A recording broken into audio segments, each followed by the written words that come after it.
Reactant molecules തമ്മിൽ collision നടക്കുന്നതിൻ്റെ ഫലമായിട്ടാണ് product form ചെയ്യുന്നത് നമ്മൾ കണ്ടു കഴിഞ്ഞു. ഇതിനെപ്പറ്റി കൂടുതലായിട്ട് എക്സ്പ്ലെയിൻ ചെയ്യാനായിട്ട് നമ്മൾ ഉപയോഗിക്കുന്ന ഒരു തിയറിയാണ് collision theory of chemical reactions.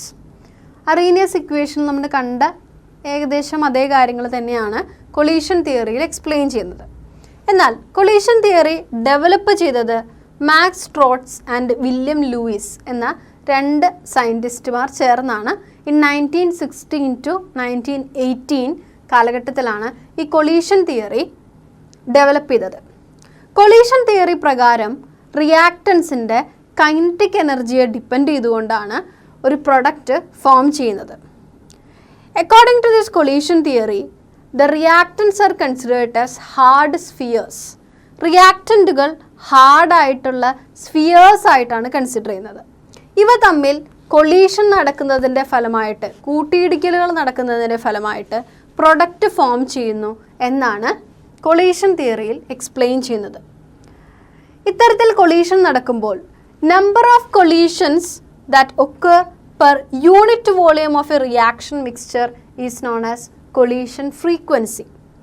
ഇത്തരം റിയാക്റ്റൻ്റ് മോളിക്യൂൾസ് തമ്മിൽ കൊളീഷൻ നടക്കുമ്പോൾ ഒരു യൂണിറ്റ് വോളിയം റിയാക്ഷൻസിൽ നടക്കുന്ന നമ്പർ ഓഫ് കൊളീഷൻസിനെയാണ് കൊളീഷൻ ഫ്രീക്വൻസി എന്ന് പറയുന്നത്. കൊളീഷൻ ഫ്രീക്വൻസിയെ Z എന്ന ടേം ഉപയോഗിച്ചുകൊണ്ട് തന്നെ റെപ്രസെൻ്റ് ചെയ്യാം. അങ്ങനെയാണെങ്കിൽ ഇത്തരത്തിലുള്ള റിയാക്ഷനുകളുടെ റേറ്റ് എങ്ങനെയാണ് റെപ്രസെൻ്റ് ചെയ്യുക എന്ന് നോക്കൂ. Rate of this kind of reactions is equal to Z into e⁻⁻ ഇത് എക്സ്പ്ലെയിൻ ചെയ്യുന്നതിനായിട്ട് സിമ്പിളായിട്ടുള്ളൊരു കെമിക്കൽ റിയാക്ഷൻ നമുക്ക് കൺസിഡർ ചെയ്യാം. A+B gives product. A, B എന്ന രണ്ട് റിയാക്റ്റൻറ്റുകൾ തമ്മിൽ കൊളീഷൻ നടക്കുന്നതിൻ്റെ ഫലമായിട്ട് പ്രൊഡക്റ്റ് ഫോം ചെയ്യുന്നു. നമുക്കറിയാവുന്ന പോലെ തന്നെ അവയുടെ റേറ്റ് എങ്ങനെയാണ് എക്സ്പ്രസ് ചെയ്യുക എന്ന് നോക്കാം. Rate is equal to ZAB into e⁻⁻ എന്താണ് ZAB എന്ന് ഉദ്ദേശിക്കുന്നത്? ZAB represents the collision frequency. അതായത് യൂണിറ്റ് വോളിയം ഓഫ് റിയാക്ഷൻ മിക്സറിൽ നടക്കുന്ന നമ്പർ ഓഫ് കൊളീഷൻസിനെയാണ് ZAB എന്നുകൊണ്ട് ഉദ്ദേശിക്കുന്നത്.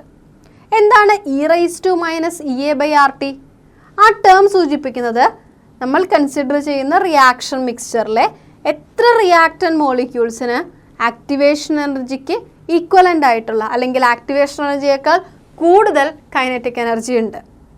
ആ ഒരു ഫ്രാക്ഷൻ ഓഫ് മോളിക്യൂൾസിനെയാണ് e⁻⁻ എന്ന് സൂചിപ്പിക്കുന്നത്. നമുക്കറിയാവുന്ന പോലെ തന്നെ ആക്ടിവേഷൻ എനർജിയേക്കാൾ കൂടുതൽ അല്ലെങ്കിൽ ആക്ടിവേഷൻ എനർജിക്കൊപ്പം കൈനറ്റിക് എനർജി ഉണ്ടെങ്കിൽ മാത്രമേ ഇവ കൊളീഷൻ നടക്കുകയും പ്രൊഡക്റ്റ് ഫോം ചെയ്യുകയും സാധിക്കുകയുള്ളൂ. എന്നാൽ എല്ലാ കൊളീഷൻസും പ്രൊഡക്റ്റ് ഫോം ചെയ്യാനായിട്ട് സഹായിക്കുമോ? ഇല്ല. ഇഫക്റ്റീവ് കൊളീഷൻസ് മാത്രമാണ് പ്രൊഡക്റ്റ് ഫോർമേഷൻ നടക്കുക. എന്താണ് ഇഫക്റ്റീവ് കൊളീഷൻ എന്നുകൊണ്ട് ഉദ്ദേശിക്കുന്നത്? അതെ, മോളിക്യൂൾസിന് മിനിമം ത്രെഷോൾഡ് ഫ്രീക്വൻസി ഉണ്ടായിരിക്കണം എന്നതാണ് ആദ്യത്തെ പ്രത്യേകത. മാത്രവുമല്ല, പ്രോപ്പർ ഓറിയൻറ്റേഷനിൽ കൊളീഷൻ നടന്നാൽ മാത്രമേ ഒരു പ്രൊഡക്റ്റ് ഫോം ചെയ്യുകയുള്ളൂ. ഇത്തരം കണ്ടീഷൻസിനെയാണ് നമ്മൾ ഇഫക്റ്റീവ് കൊളീഷൻസ് എന്ന് വിളിക്കുന്നത്. അതുകൊണ്ട് തന്നെ നമുക്ക് പറയാം എല്ലാ കൊളീഷൻസും ഒരു പ്രൊഡക്റ്റ് ഫോം ചെയ്യാനായിട്ട് സഹായിക്കുന്നില്ല. ഇഫക്റ്റീവ് കൊളീഷൻസ് മാത്രമാണ് ഒരു പ്രൊഡക്റ്റ് ഫോം ചെയ്യാനായിട്ട് സഹായിക്കുന്നത്. ഇത്രയും കാര്യങ്ങളാണ് കൊളീഷൻ തിയറിയിൽ നമുക്ക് പഠിക്കേണ്ടതായിട്ടുള്ളത്. റിയാക്റ്റൻ്റ് മോളിക്യൂൾസിന് പ്രോപ്പർ ഓറിയൻറ്റേഷൻ ഉണ്ടെങ്കിൽ മാത്രമേ ആ കൊളീഷൻസ് ഒരു ഡിസൈർഡ് പ്രൊഡക്റ്റ് നൽകുകയുള്ളൂ. എന്നാൽ ഇവ ഇംപ്രോപ്പർ കൊളീഷനാണ് അല്ലെങ്കിൽ ഇംപ്രോപ്പർ ഓറിയൻറ്റേഷനാണ് സംഭവിക്കുന്നതെങ്കിൽ അവ പ്രൊഡക്റ്റ് ഒന്നും തന്നെ ഫോം ചെയ്യുന്നില്ല. ഇതിനൊരു ഉദാഹരണം നമുക്ക് നോക്കാം. അതിനായിട്ട് we are considering the formation of methanol. We are considering the formation of methanol from bromomethyl. Bromomethyl നിന്ന് മെത്തനോൾ ഫോം ചെയ്യുന്ന ഒരു റിയാക്ഷൻ നമുക്ക് കൺസിഡർ ചെയ്യാം. എങ്ങനെയാണ് ബ്രോമോമീഥൈനെ മെത്തനോളാക്കി മാറ്റുന്നതെന്ന് നോക്കൂ. ബ്രോമോമീഥൈനെ ഒരു ന്യൂക്ലിയോഫൈൽ ആയിട്ടുള്ള OH- ഉപയോഗിച്ചിട്ട് റിയാക്ട് ചെയ്യുകയും അതിൻ്റെ ഫലമായിട്ട് മെത്തനോൾ ഫോം ചെയ്യുകയും ചെയ്യുന്നു. ഇവിടെ ഈ റിയാക്ഷൻ ഇതിനെ പറ്റി ഡീറ്റെയിൽ ആയിട്ടൊന്ന് ചിന്തിച്ചു കഴിഞ്ഞാൽ നമുക്ക് കാണാനായിട്ട് സാധിക്കും. ബ്രോമോമീഥൈൻ CH3Br എന്ന് പറയുന്ന കോമ്പൗണ്ട് അല്ലേ, CH3 group slight positive charge ആണ്, because carbon is electropositive. Br എന്ന് പറഞ്ഞു കഴിഞ്ഞാൽ ബ്രോമിൻ എന്ന് പറഞ്ഞു കഴിഞ്ഞാൽ ഇലക്ട്രോ നെഗറ്റീവ് ആയതുകൊണ്ട് തന്നെ സ്ലൈറ്റ് നെഗറ്റീവ് ചാർജുമാണ്. ഈ തരത്തിലുള്ള ഒരു റിയാക്റ്റൻറ്റ് മറ്റൊരു റിയാക്റ്റൻ്റ് ആയിട്ടുള്ള OH- റിയാക്ഷൻ നടന്നിട്ടാണ് മെത്തനോൾ ഉണ്ടാകുന്നത്. രണ്ട് ഓറിയൻറ്റേഷൻസിൽ നമുക്ക് ഇത് കൺസിഡർ ചെയ്യാം. ആദ്യത്തേത് നോക്കൂ, CH3Br-ഉം OH-ഉം ഒരേ രീതിയിൽ വന്ന് കൊളീഷൻ നടക്കാനായിട്ട് നോക്കുന്നു. അപ്പോൾ എന്താണ് സംഭവിക്കുക നോക്കിയേ, ബ്രോമിൻ്റെ നെഗറ്റീവ് ചാർജും OH- നെഗറ്റീവ് ചാർജും ഒരേ പ്ലെയിനിൽ വന്ന് അറ്റാക്ക് ചെയ്യുമ്പോൾ എന്ത് സംഭവിക്കും, അല്ലെങ്കിൽ ഒരേ പ്ലെയിനിൽ വന്ന് കൊളൈഡ് ചെയ്യുമ്പോൾ എന്ത് സംഭവിക്കും, അവർ തമ്മിൽ റിപ്പൽഷൻ നടക്കുന്നു. So it is considered as improper orientation. അത് ഒരു ഇംപ്രോപ്പർ ഓറിയൻറ്റേഷൻ ആയതുകൊണ്ട് തന്നെ Br-ഉം OH- തമ്മിൽ റിപ്പൽഷൻ നടക്കുകയും പ്രൊഡക്റ്റ് ഒന്നും തന്നെ ഫോം ചെയ്യാതിരിക്കുകയും ചെയ്യുന്നു. എന്നാൽ ഇവിടെ ബ്രോമോമീഥൈനിൻ്റെ ബാക്ക് സൈഡിലൂടെ വന്ന് OH- അറ്റാക്ക് ചെയ്യുകയാണെന്ന് വിചാരിക്കുക. ബ്രോമോമീഥൈനിൻ്റെ കാർബണിൻ്റെ ബാക്കിലൂടെ വന്ന് OH- അറ്റാക്ക് ചെയ്യുകയാണെന്ന് വിചാരിക്കുക. ഇത്തരം റിയാക്ഷൻസിനെ പറ്റി നമ്മൾ പഠിച്ചിട്ടുണ്ട്, SN2 റിയാക്ഷൻ എന്നൊക്കെ. ഇത്തരം റിയാക്ഷനിൽ നോക്കൂ, OH- ബാക്ക് സൈഡിൽ കൂടി വന്ന് കാർബണിനെ അറ്റാക്ക് ചെയ്യുമ്പോൾ വളരെ ഈസി ആയിട്ട് കാർബണുമായിട്ട് OH ബോണ്ട് ഫോം ചെയ്യാനും Br-നെ റീപ്ലേസ് ചെയ്യാനും സാധിക്കുന്നു.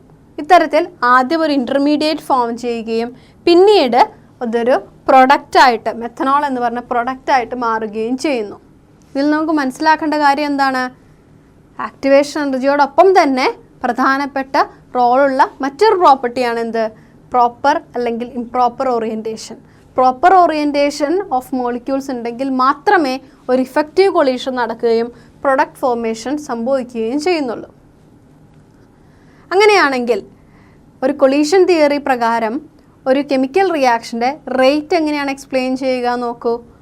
കൊളീഷൻ ഫാക്ടറും അതുപോലെ തന്നെ ഓറിയൻറ്റേഷൻ ഫാക്ടറും നമ്മൾ കൺസിഡർ ചെയ്താൽ നമുക്കറിയാം കൊളീഷൻ റേറ്റ് അല്ലെങ്കിൽ this reaction rate is equal to P into ZAB into e⁻ എന്താണ് P എന്ന് പറയുന്നത്? P is the orientation factor അല്ലെങ്കിൽ സ്റ്റെറിക് ഫാക്ടർ.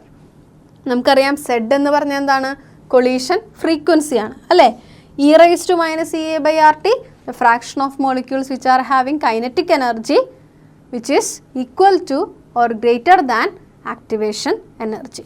ഇങ്ങനെ ഇത്രയും ഫാക്ടേഴ്സ് ഒരു കെമിക്കൽ റിയാക്ഷൻ നടന്ന് പ്രൊഡക്റ്റ് ഫോം ചെയ്യണമെങ്കിൽ അവിടെ പ്രധാനമായിട്ടും പങ്കുവഹിക്കുന്ന രണ്ട് പ്രധാനപ്പെട്ട ഫാക്ടേഴ്സാണ് ആക്ടിവേഷൻ എനർജിയും അതുപോലെ തന്നെ പ്രോപ്പർ ഓറിയൻറ്റേഷനും. ഈ രണ്ടും ശരിയായ രീതിയിൽ പ്രവർത്തിച്ചെങ്കിൽ മാത്രമേ കൊളീഷൻ തിയറി പ്രകാരം റിയാക്ടൻ മോളിക്യൂൾസിന് കൊളീഷൻ സംഭവിക്കുകയും ഇഫക്റ്റീവ് കൊളീഷൻ്റെ ഫലമായിട്ട് പ്രൊഡക്റ്റ് ഫോർമേഷൻ സംഭവിക്കുകയും ചെയ്യുകയുള്ളൂ. കൊളീഷൻ തിയറി പ്രകാരം പല കെമിക്കൽ റിയാക്ഷൻസിനെയും നമുക്ക് എക്സ്പ്ലെയിൻ ചെയ്യാനായിട്ട് സാധിക്കും. എന്നാൽ എന്താണ് കൊളീഷൻ തിയറിയുടെ ഒരു ലിമിറ്റേഷൻ ഒന്ന് ആലോചിച്ച് നോക്കൂ. കൊളീഷൻ തിയറിയിൽ പറയുന്നത് റിയാക്ടൻ മോളിക്യൂൾസിനെ ഹാർഡ് സ്ഫിയേഴ്സ് ആയിട്ട് കൺസിഡർ ചെയ്യുക എന്നുള്ളതാണ്.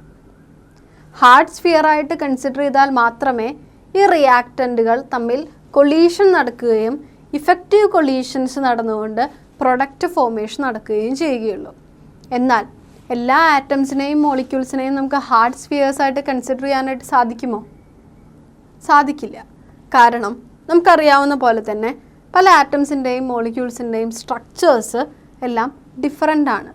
അതുകൊണ്ട് തന്നെ സ്ട്രക്ചറൽ ആസ്പെക്റ്റുകൾ കൺസിഡർ ചെയ്യാതെ അതിനെ അവഗണിച്ചുകൊണ്ട് പലപ്പോഴും റിയാക്ടൻ മോളിക്യൂൾസിനെ ഹാർഡ് സ്ഫിയർ ആയിട്ട് കൺസിഡർ ചെയ്താൽ മാത്രമേ കൊളീഷൻ തിയറി എക്സ്പ്ലെയിൻ ചെയ്യാനായിട്ട് സാധിച്ചിരുന്നുള്ളൂ അല്ലെങ്കിൽ സാധിക്കുന്നുള്ളൂ എന്ന് നമുക്ക് പറയാനായിട്ട് സാധിക്കും.